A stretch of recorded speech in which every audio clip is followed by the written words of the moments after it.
Hey guys, so today's lesson is going to be on mastering emotional detachment. So, all of us in here are kind of people that are um, emotionally available. We're empaths, we understand people's feelings and what people go through. So we're very like relatable to other people. But as like you've probably noticed or you've seen in your life that people can take advantage of you, that sometimes this characteristic that you have can actually not always like benefit you, right? Like you can feel like you are being used, like people abuse you, manipulate you to you, and you may feel like you give it like your all and then people don't really give back to you. So today's lesson, it will teach you how to navigate like your emotions, how to navigate um um being like empathetic and having it being used like to your advantage, right? And really like mastering so that God gave you this gift. So being empathetic is kind of like compassionate, and it's something that Jesus had. It's a really good characteristic, but you need to learn how to master it and how to like claim it and have it work in your power. So later on, we will talk about how to step into being like an empowered empath. So versus just being an empath versus empowered empath are two completely different things. So let's start with kind of like what are the negatives of emotional. So when you are um, kind of um, too too emotionally available, like what are kind of like the negatives of that, right? And the negatives are is that you can become a little bit like too clingy, a little bit too needy, and this is where your partner, especially like if you're a female, a man, he may become a little bit bored, or he might see you like as nagging, clingy, right? And then he kind of wants his space. It's because you want to connect with him emotionally, but if you are too emotionally available and he is not, like he's kind of an avoidant, he will not like it, like he will kind of resent it and he will not want to go there. So the negatives are is that people might kind of like run away from you, and you end up chasing people. You might end up chasing relationships, chasing friendships, right? And then getting hurt in the middle of all of that. So these are kind of like the negatives of this. Also, you can become codependent, right? Your mood and how you feel, the way you feel, your mood is kind of reflected on how the other person makes you feel. So if they are not giving you what you want back, right? Like you are giving them compliments, you're pouring into them, but they're not pouring into you, so they can control your mood, and you feel like they don't love you. So that means they have a lot of power, and that means you are codependent on another person. So people will and can control you when you give them this power. When you are too emotionally available, they will and they can control you. Um, your mood also depends on this. This is why you feel like you're always like in a emotional like roller coaster. Like you feel good, and then something happens, and then like you crash, and then it seems like you kind of stay at this like crash zone for more than a day. So sometimes it may take like 2, 3 days for you to kind of get out of that funk. This also goes with low confidence, low self-esteem, and it leads you into unhealthy relationships, making you feel used. A lot of people struggle with anxiety, um, and it's anxiety because it can come from like a multiple ways, but some of it comes from when people are not around you, you feel lonely. So you feel anxious when you are lonely. You feel anxious when you chase people. So there's a lot of anxiety, and a lot of things makes you like anxious. So it kind of makes you like an anxious emotional attachment style when it comes to relationships. So when you feel isolated or alone, it makes you anxious. And then when people like pull away, that also makes you anxious. Especially when they are people that you love, that you respect. You see them like as an authority figure, and when they pull away, it makes you anxious. And then that anxiety leads into feeling like rejection comes in, abandoned, right? All of these negative, dark emotions start to creep in. Um, So all of these traits, all of these characteristics show that you need to master your emotional attachment. The next one is you may feel a lot of emotional distress. And it's things like you're very like a vulnerable person. So when somebody opens up to you, you don't really know the person, and you may like you may feel safe, but you don't know if this person is safe enough to share things with them. But because you are emotionally kind of like starving, you will open up to people and then you might regret it. You might be like, man, because they might either say something or they might go behind your back and then talk about you or gossip about you, or you might not get the response that you wanted from them. And then you go into like a lot of sadness. You might feel a lot of negative emotions, resentment, so emotional exhaustion, and even like jealousy. So jealousy may creep in as well. Um, so how do you get into the positives? So what are the positive things of being emotionally detached? Um, so we think that like avoidant people win, right? It's because they kind of really mastered the art of detachment, but it doesn't really do them harm. Like their emotional detachment is like their security blanket, but they're like very cold people. We cannot get to that level because we are empathetic. Like it's in our DNA, it's in our genes. We will never be that emotionally like avoidant, and it will actually like not do us um like good. It will actually like harm us because it's kind of going against who we are, right? So this is why you want to learn to have it in a balance. But the positives of being emotionally detached and learning when to emotionally detach, how to emotionally detach, and when, and from who, right? Is so balancing the idea of being close with somebody yet being independent, kind of like in relationships. Like you can practice this with friends. It's like, okay, and this is where discernment really like kicks in. Like, which friend can I trust? Which person can I trust? And how deep can I go with them? Just because you can trust them, sometimes you can't really go deep into certain topics with everybody, right? This is why it's good that we have coaches. You are here because it's a safe place to do that. You can't do that with everybody. You can't do that with all believers, with all people in the church, because um, not all people are emotionally stable or intelligent to go that deep. So you have to learn to balance getting close to people, yet being independent. So this is like the opposite of being codependent. And a lot of people like cling to friends, cling to relationships because they don't really know how to be alone. So it really is not isolating yourself, but finding people who can you trust to go deep with. Um, so you So the positives is trust, learning who to trust and how much to trust. Um, and actually, the people that you do trust, it builds depth with these people. The other thing is like it opens up open communication and emotional availability.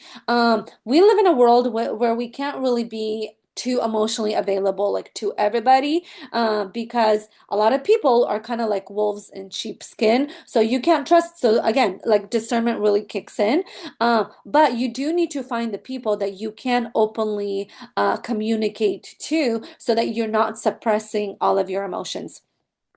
Okay, so how do you master this? How do you overcome this? How do you go from being emotionally available and being empathetic to not putting up like walls to where you're so isolated and you're kind of staying in a lot of hurt and in a lot of pain?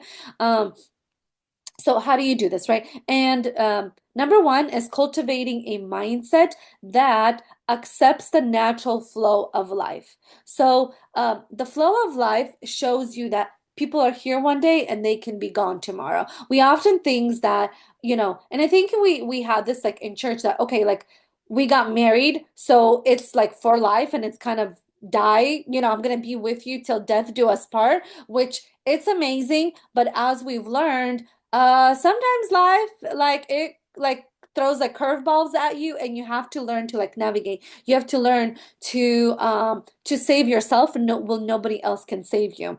Um, so we learn that like people may cheat in relationships, like people may die, right? All of these big things, kind of like um, natural disasters happen, right? This is what we see. Like I live in California, earthquakes can occur. Like if you live in Florida, there's hurricanes. So if you live in a certain environment, you have to learn how to live in your environment. Otherwise, like you're not going to survive, right? And sometimes like natural disasters happen. So you have to kind of like survive in these natural disasters. So learning that mindset that, you know what, things can happen and I can't control. So, obsessing over outcomes or trying to control things, um, learning that you cannot control everything. You cannot control your partner. You cannot control if they will cheat. And this is what often happens is that nothing is guaranteed. You marrying a Christian man does not guarantee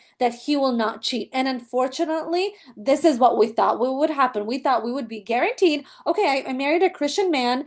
He comes from a Christian family, a Christian background, he goes to church. Okay, I'm guaranteed that he won't cheat on me. But as it turns out, that's not the case.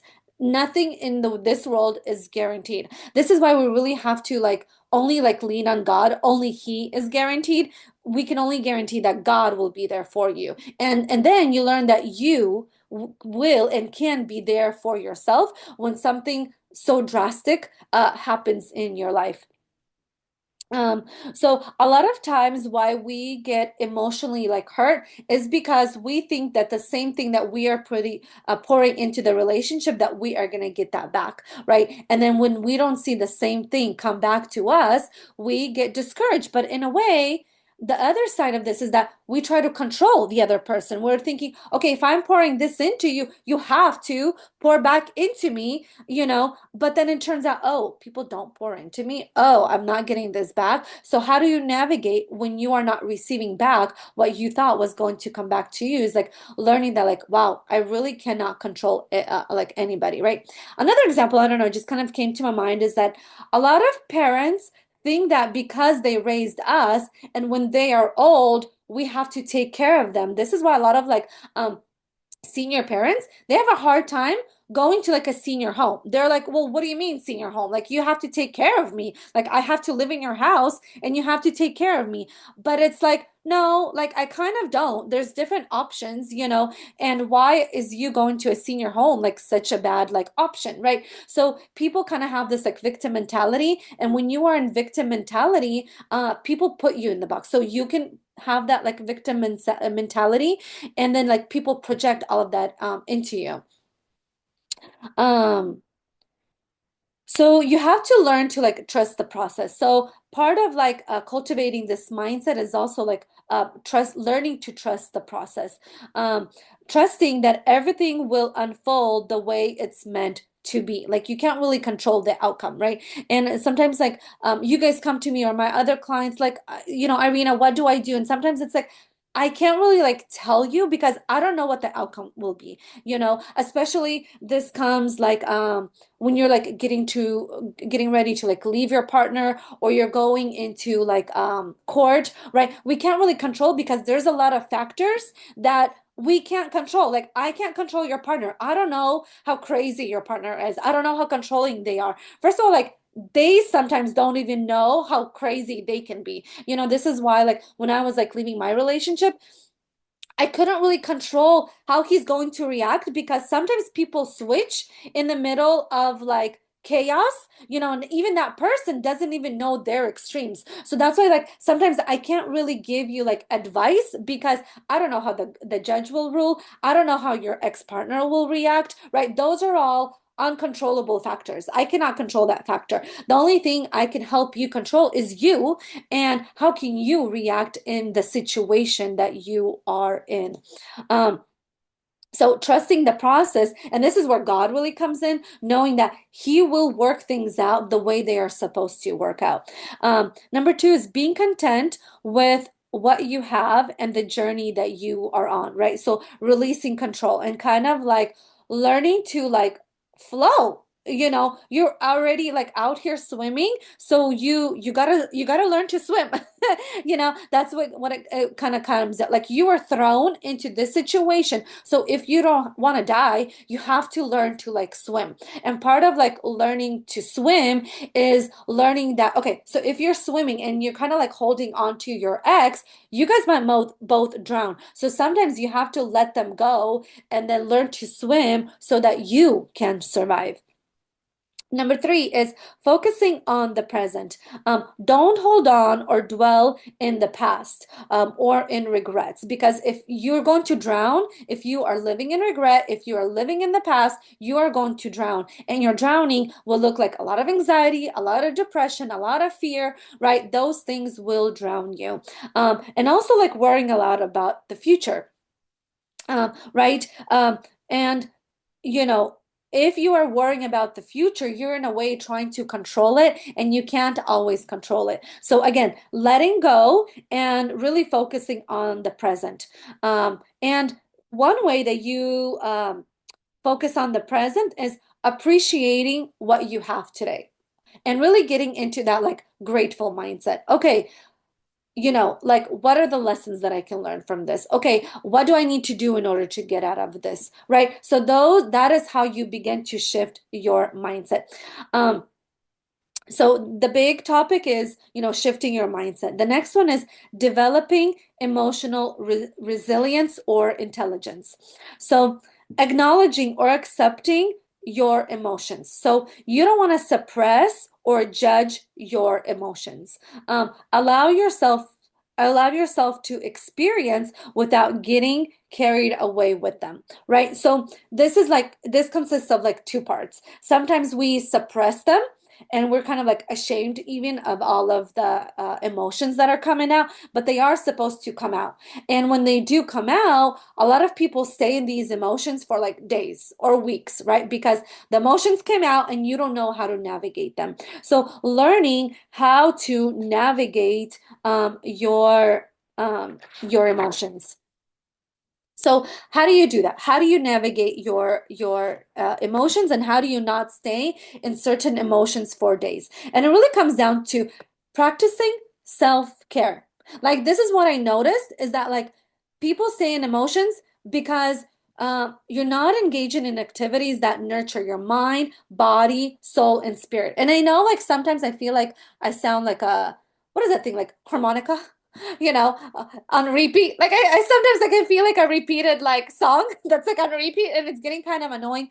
But I'm telling you guys, like this stuff works. Like you have to start taking care of yourself and taking care of your mind, body, spirit, and soul. This is why I say take care of your sleep, take care of what you eat, take care of going to the gym, getting outside, getting fresh air. So when you do this, you begin to control yourself versus trying to control the other person and staying.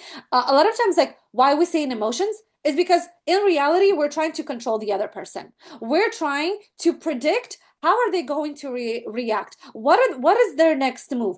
We can't control that. Like that's another person, that's another like entity, and we cannot. But when you begin to take care of your mind, body, soul, spirit, you begin to take control, and you begin to take control of the factors that are controllable. And you is what you can control. So the next thing is start building boundaries. So small steps in the opposite direction. So you're feeling anxious. Okay, start setting boundary. Like who is the person that is making you anxious? What are the circumstances that are making you anxious? And this is why I say start small and start with the people that you know you can set. And I say this a lot. Start with your children.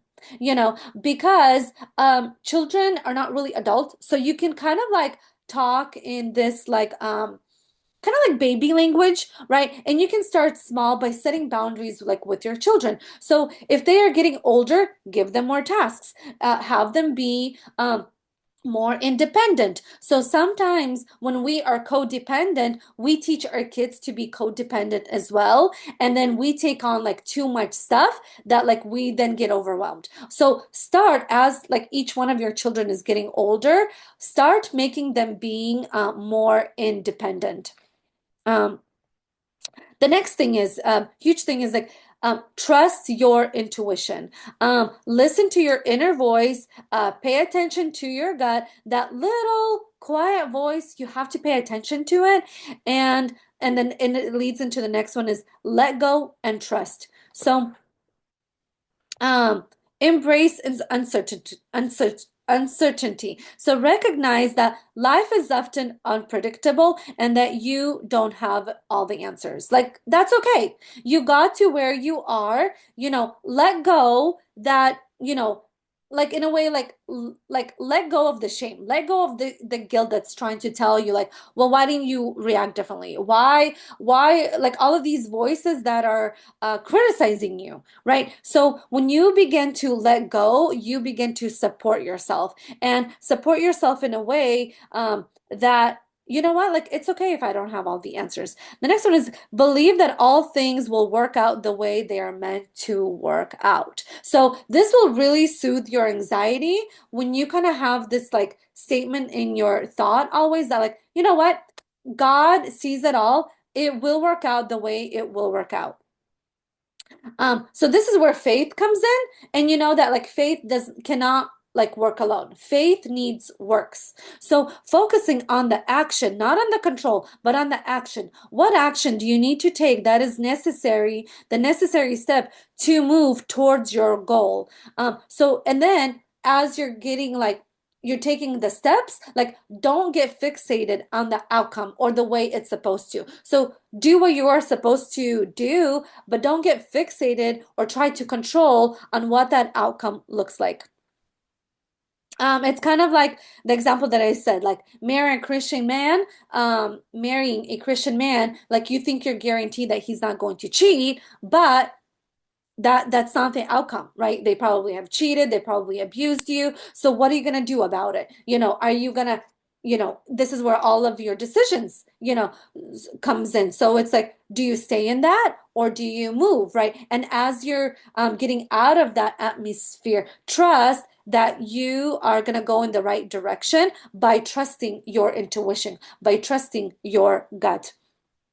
So all of this kind of has a balance between taking action and trusting God, right? So sometimes it's not enough to just trust God, right? Trusting God means, okay, well, I'm just gonna wait and see how all of this unfolds. And if you just kind of like sit and like just wait, like the current is gonna flow you instead of you trying to control what you can, which is you, the current is going to flow you in the opposite direction, not in the direction you're actually supposed to be going. So it's the balance of faith yet works. And the third part is like not being fixated on the way that this is going to work out. Just trust that you are going to go in the right direction. And if that means the direction doesn't look the way you want it to go, just trust that you will get to the finish line. So, this is kind of like deep. It's a little bit like harder like to master, but I believe that each and every one of you has gone far enough to where you can trust your gut, to where you can be emotionally intelligent, to where, you have enough faith in God, but you have come so far that you know that you will do the work required to go, even if it means you're the only one going. If you're going like against the pack, you're going against the flow, but each and every one of you is strong enough to go in the direction that you're supposed to be going. And so like the last part is like not being like fixated on what it's going to look like. I can 100% guarantee you it's not going to look the way you want it to look. you know like we kind of like think of a plan and we're like, okay, but like what you really need to know is like the next step. You don't need to like, we see like the end, we know like we're going there, but like okay, like runners, like people when they run, all they're focused on is like where they're at right now. Like they're not really like they can't really be like too fixated on all the other racers, like how far the other person is, because if they're focusing on them, they're not really focusing on their breath work, on what it is that they need to do. So it's like this is your race and you have to be focused on your race, and your end result is getting to the finish line. So It will not, I can guarantee you, it will not look the way you want it to look. That's where God wants us to let go of the control and He wants us to trust Him. So, learning to let go, but also doing the work. If you're not doing the work, you can't get to the finish line. If you're just sitting in faith and you're not doing the work, you're not going to get there. So, works, you taking the steps will get you to the finish line. So, the next thing I wanted to get into is that, you know, we've been kind of like programmed to have this like victim mentality. And why I say is like, I see that like I've been doing all of this work and victim mentality still tries to like creep into me, but in different areas. So, and why it creeps in is because I was a victim. Like that's a fact. I was a victim, right? And then when I got out of the victim atmosphere, I um, got the victim mentality. So even though physically I wasn't being a victim, but now my mentality and my emotional state was in victim mentality, right? And and um and victim mentality keeps you like stuck. It keeps you to have like low self-esteem, low confidence. It feels like you're not really making progress, right? All of that is kind of like victim mentality, or thinking like, man, like you wanting to give up is kind of like victim mentality creeping in. So whenever you want to like give up, that's like victim mentality. Um so you go from being like an actual victim to then being in victim mentality. But what you want to do is release that victim mentality.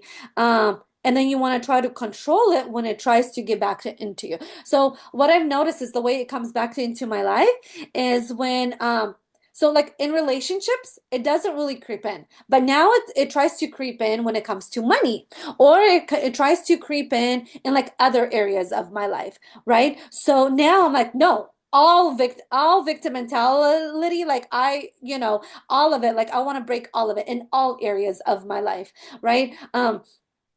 So so like victim mentality is kind of like an open door that always tries to come back into your life. So I want to read a few passages. um so let me see here.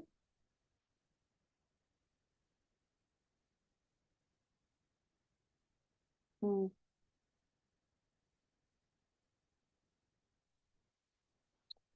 that's not what I was reading.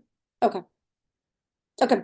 To overcome a victim mentality, the Bible emphasizes taking responsibility for your actions, forgiving others and yourself, and embracing God's promises. It also encourages active participation in life and community rather than passively blaming circumstances. Other than passively blaming circumstances. Some of the Bible verses are Romans 8:37, and it says, not um or no, in all these things we are more than conquerors through him who loved us. This verse emphasizes that believers are not only victorious but also more than victorious in overcoming difficulties, tribulations, and challenges through the power of God's love. The other Bible verse is Philippians 4:13, and it says, I can do all things through him who strengthens me. This verse, also known as I can do all things, is a powerful statement about God's strength and the believer's ability to endure hardship and joy through him. So see how it's both. It's trusting in God and who he is, but then also like doing something about it. Like you're trusting him, but you're also doing something about it. You're not just trusting him, you're actually doing the work, and then you doing the work actually shows God that you trust him. So you see how it all like kind of like goes hand in hand. Um, mm, mm, mm, mm, mm. Okay. So Romans 8:37, it shows that reminds us that we are more than conquerors through Christ, and Philippians 4:13, which encourages believers to do all things through Christ who strengthens them. So, God's solution is face your past. Don't allow past hurts to define you. Deal with them, seek forgiveness, and move forward. Take responsibility. Acknowledge your role in situations. This doesn't mean placing blame on others, but rather taking ownership of your choices and their consequences. Forgiveness. Forgive yourself and others, both those who have wronged you and those you have wronged. This is a key step in breaking free from a victim mindset. Trust God.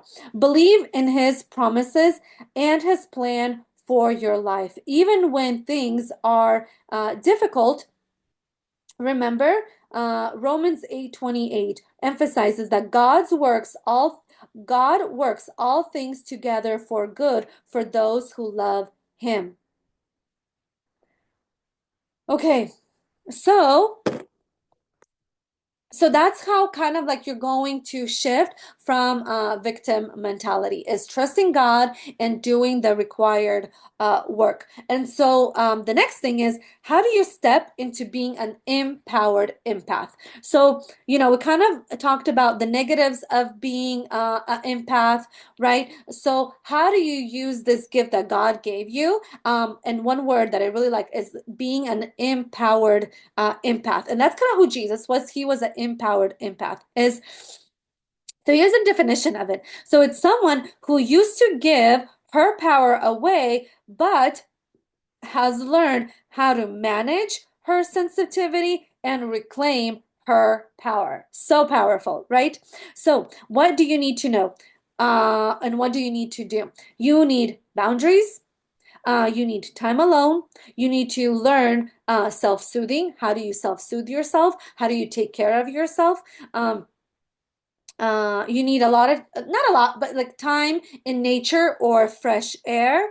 Um, and also like protect your how much time you give to others. So protect your sensibility to others. So here are the things that you want to avoid as an empath. So constantly being around negative emotions, being around stressful environments, around being around individuals that drain your energy. Um, Also, don't take on too much responsibility and avoiding self-care. So, let me repeat those one more time. Things to avoid as an empath: constantly being around negative emotions, being in stressful environments, being around individuals that drain your energy, don't take on too much responsibility and avoiding self-care. So if you want to become an empowered empath, these are all things avoid. And I'll repeat again the things that you do want to do. So you do want to set boundaries, spend time alone, learn to self-soothe and do like self-care, taking care of yourself, spend time in nature or in getting fresh air, and protecting your sensibility to others. So this is the list to do, and I just gave the list to avoid. And so this is how you are going to become an empowered empath.